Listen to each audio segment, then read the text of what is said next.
pag-usapan lang natin ang breaking news. Kahit tropa si Daniel Padilla, Alden Richard tinawag na boss ni Joshua Garcia.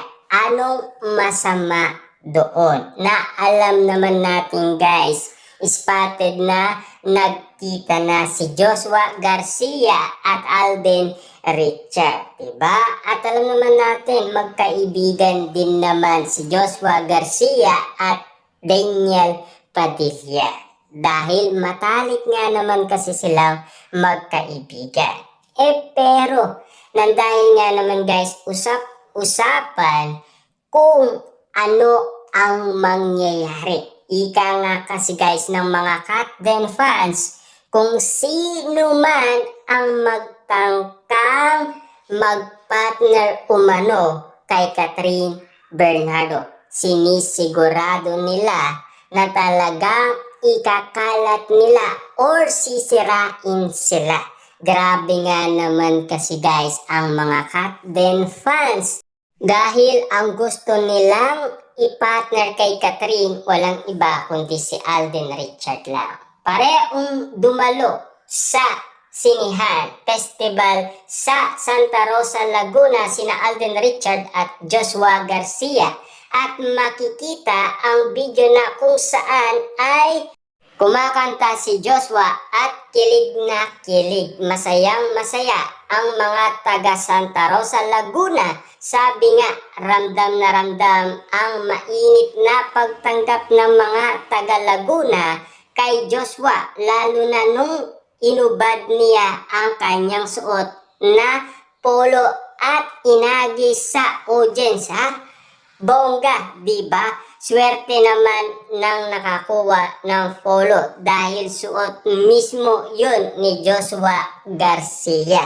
Na alam naman natin guys, nagpapalakas si Joshua Garcia sa kanyang mga tagahanga. Siyempre guys, lalong iinit at iinit nga naman kasi kapag ganon ang sitwasyon na ginawa ni Joshua Garcia sa kanyang performance. Siyempre guys, lalong iinit ang mga fans ni Joshua. Anyway, nasa stage si Alden nun. Mga oras na yun, kasama ang mga matataas na tao sa Santa Rosa o mga organizer. Si Alden ay lumaki sa Santa Rosa, Laguna at hindi talaga niya pinapalampas ang pagkakataon na magpunta sa kinalakihan niyang lugar. Na gumawa talaga siya ng oras para sa Sikhayan Festival. Yan nga naman guys, no? Grabe. Dahil si Alden Richard ay spotted din pala kung saan siya lumaki. Sa Santa Rosa, Laguna. Kita nyo naman guys, no? Talagang malaking pasasalamat ni Alden Richard sa mga taga Santa Rosa, Laguna dahil sa mainit na pagtanggap sa kanila. Grabe nga naman guys, no? Kahit na si Joshua, kita nyo naman guys, no?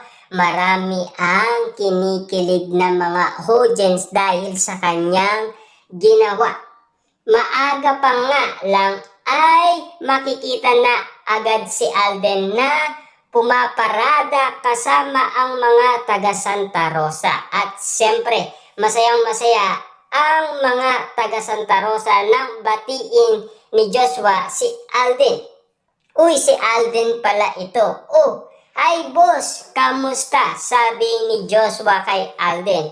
Oh, at least mataas ang pagrespeto ni Joshua kay Alden na kahit hindi pa sila nagkakatrabaho sa pelikula o teleserye dahil magkaiba nga ang istasyon nila.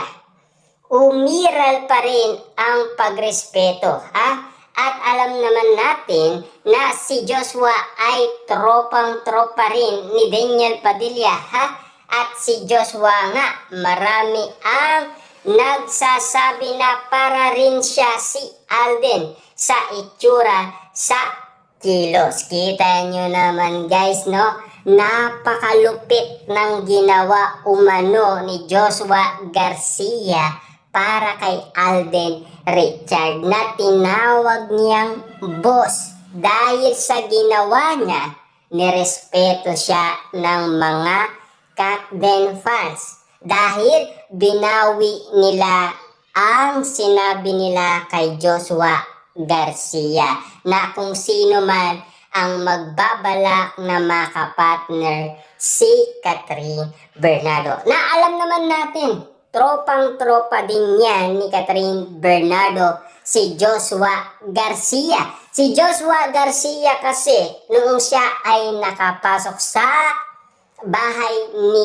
Kuya ay crush na niya si Catherine Bernardo. At kahit crush na crush niya si Catherine Bernardo ay hindi niya umanong binalak na manligaw umano sa kanyang best friend na si Catherine Bernardo dahil nirerespeto niya umano ang kanyang tropang si Daniel Padilla. Kita nyo naman guys, ang isang Joshua Garcia talagang may respeto sa kanyang barkada na si Daniel Padilla. Kahit na crush niya si Catherine Bernardo noong pa man siya ay nakapasok sa bahay ni Kuya. Kaya nga naman guys, nung in-invite Kuya ang Katniel, siyempre, kinikilig nga naman itong si Joshua kay Catherine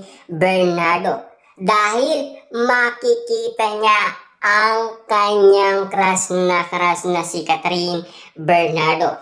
Lalong-lalo na kasi guys, kasama niya pa si Daniel Padilla. Kita niyo naman guys, no? Doon nagkalapit ang loob ni na Joshua Garcia at Catherine Bernardo at Daniel Padilla dahil doon nga naman challenge ni Kuya si Joshua Garcia kung ano ang masasabi niya kapag dumating ang Katniel sa bahay ni Kuya. Siyempre guys, may mga challenge pa rin na hindi mawawala sa bahay ni